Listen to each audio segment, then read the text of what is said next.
مجھے یاد نہیں پڑتا کوئی ایک دن ایسا گزرا ہو جس میں امی ابو یاد نہ آئے. جس کے پاس ہیں پھر کیوں نہیں ان کی خدمت کرتے؟ یہ چلے جائیں گے تو پھر ملنے کے لیے قبرستان جانا پڑے گا, پھر قبر پر جا کر ان سے باتیں کرنی پڑیں گی, لیکن جواب نہیں آئے گا. تمہارے پاس ایک رحمت کا سائبان ہے. اب تو سائنس بھی یہ کہتی ہے 5-6 سال کا بچہ اور 60 سال کا بوڑھا یہ برابر ہوتا ہے. یہ زندگی کا ایک سرکل ہے, بچپن سے شروع ہوتا ہے, جوانی میں جاتا ہے, اور پھر وہاں سے 40 کے بعد عمر ڈھلنا شروع ہوتی ہے. اور بچہ جس طرح 6 سال کا ہوتا ہے نا, نارملی 60 سال 65 سال کا بندہ اسی طرح کا ہو جاتا ہے. اب مجھے ایک بات کا جواب دیجئے, 5 یا 6 سال کا بچہ آپ کے گھر میں ہو اور وہ کوئی سوال آپ سے بار بار کرے, آپ ناراض ہوتے ہیں؟ کیونکہ ہمیں یہ سمجھ آ گئی ہے کہ ابھی 6 سال کا ہے, اس کا انڈرسٹینڈنگ لیول کم ہے, اس کی لسننگ پاور کم ہے, اس کے دماغ میں ابھی اتنی وسعت نہیں ہے, بچہ ہے اس لیے ضد کر رہا ہے. جس دن آپ یہ سمجھ گئے کہ 60 سال کے بعد تقریباً کم و بیش سننا مشکل ہو جاتا ہے, سمجھنا مشکل ہو جاتا ہے, ضد آ جاتی ہے, فرمائشیں شروع ہو جاتی ہیں, اب آپ اس کو انجوائے کریں. اب اس میں چڑچڑاپن نہ لائیں کہ کیا امی روز بار بار ایک ہی بات کرتی ہو, تمہیں سمجھ تو کچھ آتا نہیں, ابو آپ کو سنائی نہیں دیتا. اللہ اکبر, تم ان سے اس طرح بات کر رہے ہو جنہوں نے تمہیں پال پوس کر بڑا کیا. اللہ کی قسم اب خدمت کا موقع آیا ہے. حقیقت کی بات بتاؤں, خوش نصیب ہے وہ اولاد جس کو ماں باپ بڑھاپے میں ملے. ارے کئی ایسے ہیں جو ماں باپ کو بڑھاپے سے پہلے ہی کھو بیٹھے ہیں, اور خوش نصیب ہے وہ اولاد جس کو ماں باپ نے خدمت کا موقع دیا.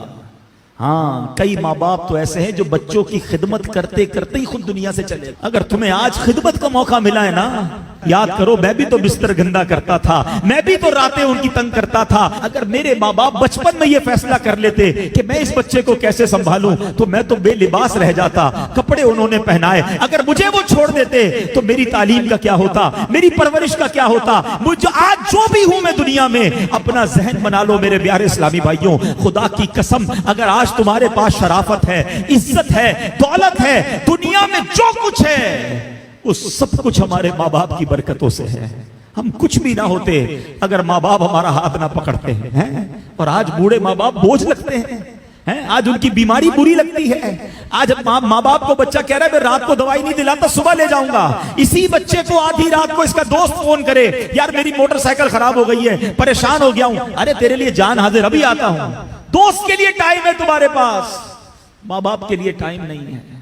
واللہ میں صحیح بتاؤں, ان بچوں کے پیسوں کا نصیب جاگا ہے کہ جن بچوں کے پیسے ماں باپ پر خرچ ہو جائیں. لوگ بچے یہ بھی کہہ رہے ہوتے ماں باپ کو کہ یہ میرے ہیں, میں آپ کو کیوں دوں, میں نے کمائے, تف ہے. یہ کوئی باتیں کرنے والی باپ سے, جس باپ نے اپنے پیٹ کاٹ کاٹ کر ہمیں کھلایا, اپنی خواہشیں مار مار کر. ہو سکتا ہے کبھی بچپن میں کسی کھلونے کی دکان سے ہم گزرے ہوں اور ہم نے کہا ابو یہ کھلونا لینا ہے, باپ کے جیب میں پیسے تھوڑے ہوں, باپ نے اپنے لیے کچھ خریدنے کا سوچا ہو, مگر سوچا ہوگا کوئی بات نہیں جوتے نہیں لیتا, کوئی بات نہیں آج یہ والا کھانا نہیں کھاتا, بچہ رو رہا ہے اس کو کھلونا دلا دوں. انہوں نے ہماری خواہشیں پوری کی اور آج بچہ یہ کہہ رہا ہے کہ یہ پیسے میرے ہیں.